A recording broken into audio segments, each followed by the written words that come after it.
Welcome to big cinema. Combination ఈ పేరు వింటే చాలు కథతో పని లేకుండా వందల కోట్లు కుమ్మరించడానికి సిద్ధమైపోతుంటారు నిర్మాతలు.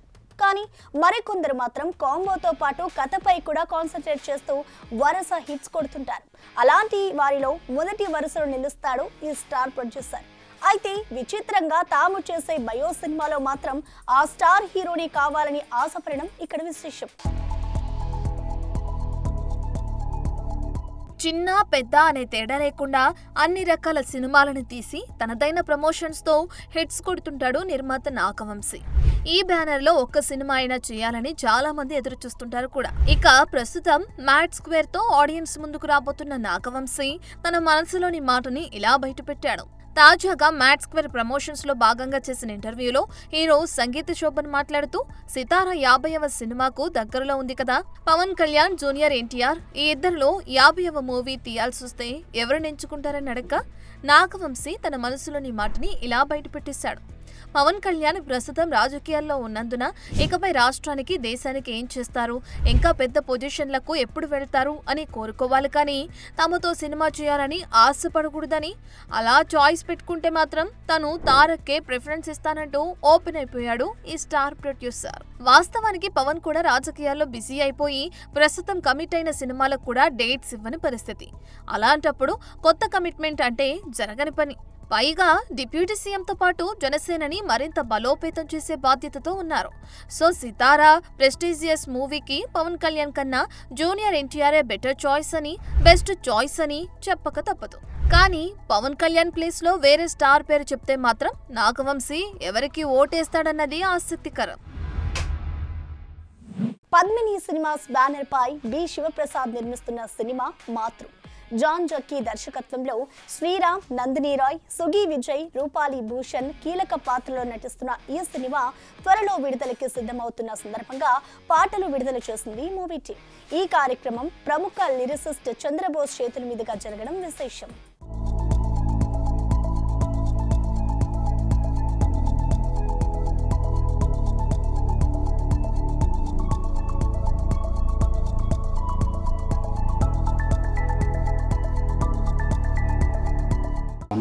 లెక్కలెన్నో చిక్కులెన్నో కూడా సందర్శన కూడా బాగుంది. కొండ శిఖరమైన ఇంకో ఏదైనా కూడా కడలి తీరమైన ఆవల తీరం చేరాలి, అక్కడే చేరాలనేది బాగుంది. మొదటి పల్లవిలో కరుగుతూ తాను నన్నే పెంచింది, ఎదిగితే తానే మురిసింది అనే మాటలు నాకు బాగా నచ్చాయి. సినిమా మనది మూవీ నేమ్ ఏంటంటే మాతృ ఏంటి అంటే అమ్మ గురించి అంటే కరెక్ట్గా పెరిగిన పర్సన్ ఎలా ఉంటాడు, ఒకవేళ అండ్ తల్లి దూరమైన పర్సన్ ఎలా ఉంటాడు అని 2 వేరియేషన్స్లో హీరో వర్షన్ ఒకటి, విలన్ వర్షన్. హీరో ఇందులో శ్రీరామ్. ఓ ఆయన ఒకరికొకరా? ఓకే. ఇప్పుడు మాతృ సినిమాలో ఒక పాట నా చేతుల మీదుగా విడుదల చేయడం జరిగింది. అమ్మ పాట, అందాల బొమ్మ అపరించి బొమ్మ అనే పాట చాలా బాగుంది. రుద్ర పాడారు ఈ పాటని. తర్వాత ఈ పాటని సంగీత దర్శకత్వం వహించింది, ఈ పాటకు స్వరాలు సమకూర్చింది శేఖర్ చంద్ర. చాలా బాగా చేశారు. ఈ పాట వింటున్నప్పుడు పల్లవిలో 2 వాక్యాలు బాగా కదిలించాను. ఏంటంటే కరుగుతూ నన్నే పెంచింది అమ్మ, ఎదిగితే తానే మురిసింది అనే మాటలు నాకు నచ్చాయి. పాట చూస్తే సాహిత్యం లిరిక్స్ అంటే బి శివప్రసాద్ అని రాసింది. తర్వాత అన్నీ మొత్తం అంతా ముందుకెళ్ళాక ప్రొడ్యూసర్ అంటే ఏదో మళ్ళీ బీ ఫర్ ఏంటి బూర్లి శివప్రసాద్ అంటే ఏమన్నా మీరే రాశారా అంటే అవును నేను రాశాను నవ్వుతూ చెప్పారు. బాగా రాశారు. మొదటి చరణంలో కడలి తీరమైన కొండ శిఖరమైన, తర్వాత రెండవ చరణంలో లెక్కలెన్నో చిక్కులెన్నో, చాలా ఒక ప్రాసతో కూడిన ఒక అర్థం, ఒక భావం, అంటే ఆ సందర్భ శుద్ధికి తగినట్టుగా చక్కగా రాశారు. నిర్మాతలకి ఇలాగా పాటల పట్ల, సాహిత్యం పట్ల, సంగీతం పట్ల, మంచి భావాల పట్ల ఒక అభిరుచి ఉండడం, అందులో అభినివేశం ఉండడం అనేది చాలా చాలా హర్షణీయమైన విషయం. ఇట్లా అంటే వాళ్ళ సాహిత్యం పట్ల, ఇలా ఒక పాటల పట్ల అంటే సున్నితమైన హృదయం, కవితాత్మకమైన హృదయం ఉండడం అనేది ఒక మంచి శుభ పరిణామం అని చెప్పొచ్చు. జక్కీకి మంచి ప్రొడ్యూసర్ దొరికారు. అట్లాగే ఈ సినిమాలో కథానాయకుడు ఎవరో కాదు, నేను ఒకరికొకరు పాటలు రాసిన శ్రీరామ్ ఇప్పుడు తను కూడా చాలా మంచి నటుడు. అట్లాగే ఆమని గారు కూడా, అమ్మ పాటలో ఆమని గారిని చూశాను. ఇంకా ఆమన్ గారి నటన గురించి ఏం చెప్తాం మనం. సో మంచి ఒక క్యాస్టింగ్తో మంచి క్రూతో ఈ సినిమా మీ ముందుకు రాబోతుంది. మంచి పాటను విడుదల చేసే అవకాశం నాకు లభించింది. మనస్ఫూర్తిగా యూనిట్ అందరికీ నా శుభాకాంక్షలు. మంచి పాట రాసినందుకు మీకు ధన్యవాదాలు ప్రత్యేకంగా. ఇండియన్ సినిమా అంటే హిందీ సినిమా, హిందీ సినిమా అంటే ఇండియన్ సినిమా అన్నట్టుగా ఒకప్పుడు బాలీవుడ్ సినిమాల సినీ ఇండస్ట్రీని గట్టిగానే శాసించాయి. అయితే కాలం మారింది. సౌత్ సినిమాలు పాన్ ఇండియా స్థాయిలో సత్తా చూపడం మొదలెట్టాయి. ఒక దశలో నార్త్కి ధీటుగా కలెక్షన్లు కొల్లగొట్టాయంటే అక్కడి ఇండస్ట్రీపై సౌత్ సినిమాల ప్రభావం ఏ రేంజ్లో ఉందో అర్థమవుతుంది. ఇక ఈ ఏడాది రానున్న పలు సినిమాలని పరిశీలిస్తే ఈసారి కూడా మనమే బాలీవుడ్ పై జెండా ఎగరేయడం పక్కా అన్న కామెంట్లు వినిపిస్తున్నాయి. బాలీవుడ్ గత కొంతకాలం నుంచి ఇండియన్ బాక్స్ ఆఫీస్ దగ్గర డ్రైగా నడుస్తున్న సినీ ఇండస్ట్రీ. ఒకప్పుడు హిందీ సినిమా అంటే ఇండియన్ సినిమాకే కింగ్లా ఉండేది. కానీ హిందీ మార్కెట్లో అవే రోత సినిమాలు వస్తుండడం, నెమ్మదిగా మన తెలుగు సినిమాల డామినేషన్ మొదలు కావడంతో ఇప్పుడు ఏకంగా బాలీవుడ్ హీరోల అడ్రస్లు గల్లంతయ్యే పరిస్థితి. ప్రభాస్ బాహుబలితో పాన్ ఇండియా డోర్స్ ఓపెన్ చేయడంతో ఇక మేము నీ బాటలోనే అంటూ బన్నీ, తారక్ ఇలా టాలీవుడ్ స్టార్స్ అంతా తమ సినిమాలతో ఒక్కసారిగా టాక్ ఆఫ్ ది ఇండస్ట్రీ అయిపోయారు. దీంతో ఒక్కసారిగా బాలీవుడ్ షేక్ అయిపోయింది. మాదే హవా అంటూ చెలరేగే ఖాన్లు, కపూర్లు సైలెంట్ అయిపోయారు. తాజాగా వార్ 2లో నటిస్తున్న ఎన్టీఆర్ కాస్త బక్కచిక్కగానే తన 10 ప్యాక్స్ మీద బాలీవుడ్ లో చర్చ మొదలైంది. ఫ్యాన్ తో మహేష్ బాబు దిగిన ఫోటో మీద ఏకంగా పెద్ద డిస్కషన్ నడిచింది. దీంతో తెలుగు హీరోలు బాలీవుడ్ ని కబ్జా చేస్తున్నారనే వార్త ఇప్పుడు సోషల్ మీడియాని కుదిపేస్తుంది. ప్రజెంట్ షారుఖ్ పఠాన్ 2 ఎప్పుడొస్తుందన్న చర్చల కంటే సన్నబడ్డ ఎన్టీఆర్ డ్రాగన్ లో కనిపించబోతున్నాడన్న వార్తలు నార్త్ ఇండియాలో ఎక్కువగా వినిపిస్తున్నాయి. ఇక చరణ్ బుచ్చిబాబు సినిమాలో ఎలా కనిపిస్తాడా ఆసక్తిగా ఎదురుచూస్తున్నారు హిందీ జనాలు. ఇక డ్రాగన్, దేవరా 2, కల్కి 2, రాజాసాబ్, స్పిరిట్, SSMB 29 ఇలా వీటి మీదే నార్త్ ఇండియన్స్ ఫోకస్ మరింత పెరగటం గమనార్హం. ఈ క్రమంలో ఖాన్లు, కపూర్ల ఈ ఫోకస్ లో వెనుకపడటం విచిత్రం. చూడాలి మరి పుష్ప 2తో ఇండియన్ సినిమాపై సరికొత్త సంతకం చేసిన తెలుగు సినిమా రాబోయే రోజుల్లో ఇంకెన్ని సంచలనాలకి వేదికవుతుందో. అటు చిన్న సినిమాలు చేయలేడు, అలాగని పెద్ద సినిమాలు వచ్చే పరిస్థితి కూడా లేదు. దాంతో యావరేజ్ సినిమాలనే నమ్ముకున్నాడు ఈ హీరో. అయితే గత చిత్రాలు ఆశించినంత స్థాయిలో ఆడకపోవడంతో ఈసారి ఎలాగైనా సాలిడ్ హిట్ కొట్టాలన్న కసితో కనిపిస్తున్నాడు. అందులో భాగంగానే ఈసారి సినిమా ప్రమోషన్స్ ని మరింత జోరుగా చేసే పనిలో పడ్డాడట ఈ టాలీవుడ్ స్టార్ బ్రదర్.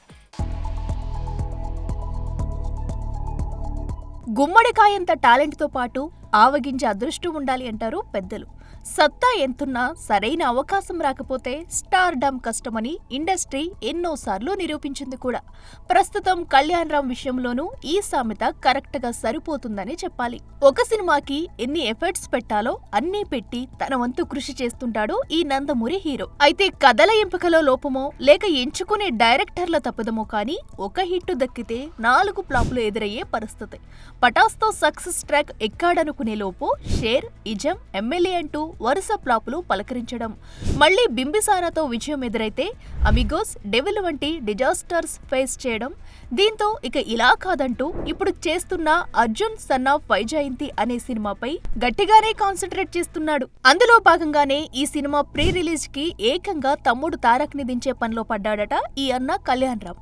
ఇక ఇది వరకు కూడా కళ్యాణ్ రామ్ పలు సినిమాలకి తారక్ ప్రమోషన్స్ లో పాల్గొన్న సంగతి తెలిసిందే. ఇక ఇప్పటికే రిలీజ్ అయిన టీజర్ తో సాలిడ్ బజ్ దక్కించుకున్న సినిమా సమ్మర్ రేసులో వచ్చేస్తుందని మేకర్స్ ప్రకటించారు కూడా. చూడాలి మరి తమ్ముడు తారక్ ప్రమోషన్ అయినా ఈసారి అన్నని గట్టెక్కిస్తుందో లేదో. Lyca productions, Aashirvad cinemas, Shri Gokula movies బ్యానర్లపై సుభాష్ కరణ్, యాంటోనీ పేరుంబవర్ నిర్మించిన సినిమా L2E Empuraan. Malayalam super star Mohanlal హీరోగా, పృథ్వీరాజ్ సుకుమార్ దర్శకత్వంలో లూసిఫర్ కు సీక్వెల్ గా తెరకెక్కిన సంగతి తెలిసిందే. ఇక ఈ చిత్రం మార్చి 27న విడుదలవుతున్న సందర్భంగా ఇలా ప్రమోషన్స్ లో వేగం పెంచింది movie unit. It's a beautiful journey of 47 years. And to make a film like this is not an easy thing. We call it as pan-Indian, but this is a real pan-Indian film. We tried to make it a pan-Indian film long back called Jazaya Kalapani. It was our production. So it was our dream to make a film like this.